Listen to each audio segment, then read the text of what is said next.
All right, I want to talk about Dustin Wolf of the Calgary Flames. On my last power ranking, I have him at 10th. He was 10th the week before that. I think I had him 7th the week before that. So Calgary, quite certain, still has the last playoff spot, right? They have one of the two wild card spots. So Calgary is in the playoffs. Dustin Wolf overall has played quite well this season. 31 games played.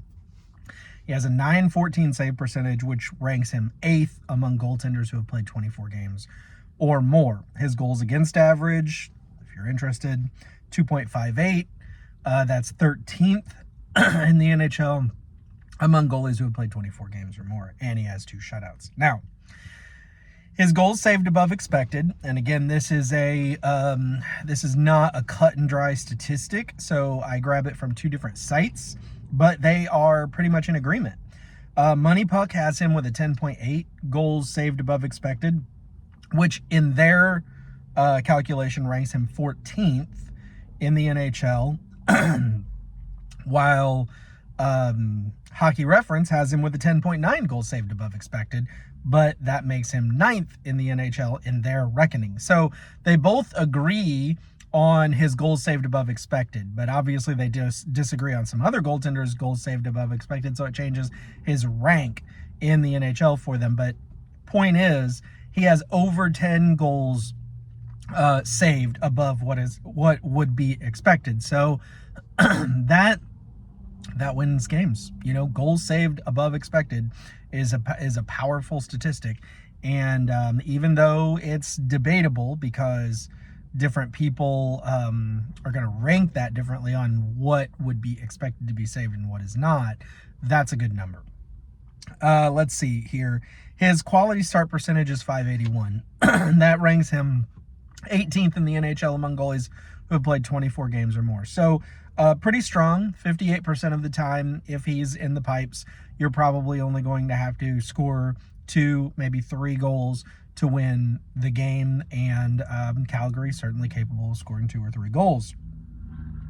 He only has 2 wins in his last 5. Now, we could certainly look at wins as being a team statistic because it is, but let's look at those last 5, because you know, if you're gonna win a game, it's helpful if you don't have to score 4 or 5 or 6 goals to win that game. So 5 games ago, he allowed 4 goals against Minnesota on 25 shots. Now, I don't remember the game. I'm not going to go back, and I didn't go back and review every goal, but it's not great, let's face it. And he, by the way, only has a save percentage above 900 in 2 of his last 5 games. In the other 3, his save percentage is .870 or below. 3 goals allowed on 23 shots versus Washington. Okay, that's fine. Like, 3 goals allowed on 23 shots, you don't want that, but it's Washington. So that's acceptable, in my opinion. 1 goal allowed on 31 shots versus Anaheim. I know Anaheim has had a lot of trouble scoring this year, but 31 shots is not an insignificant amount of shots. So to only allow 1 goal, that's really good. He had 2 goals allowed on 24 shots versus Detroit, who has been on fire lately. And then in his last start, which was on February 4th against Toronto, pardon me, he allowed 5 goals on 29 shots. Not good. Now, we all know Toronto has a lot of people who can put the puck in the net.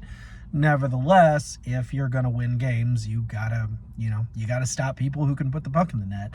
And obviously in that game, he did not. So overall, I would say he's had a good season. He's been very good, a very nice, pleasant, I'll say surprise, although some people probably would say they're not surprised by his good play. I definitely think he's shown that he can carry Calgary into the playoffs. I guess it remains to be seen. Is he a playoff caliber goaltender? I don't think we know. So I'm looking forward to, if Calgary holds that spot, finding out what Dustin Wolf can do in a postseason environment. His numbers are strong enough to believe that he could carry them through a round or 2, or who knows how much. But only time will tell. Thanks for watching.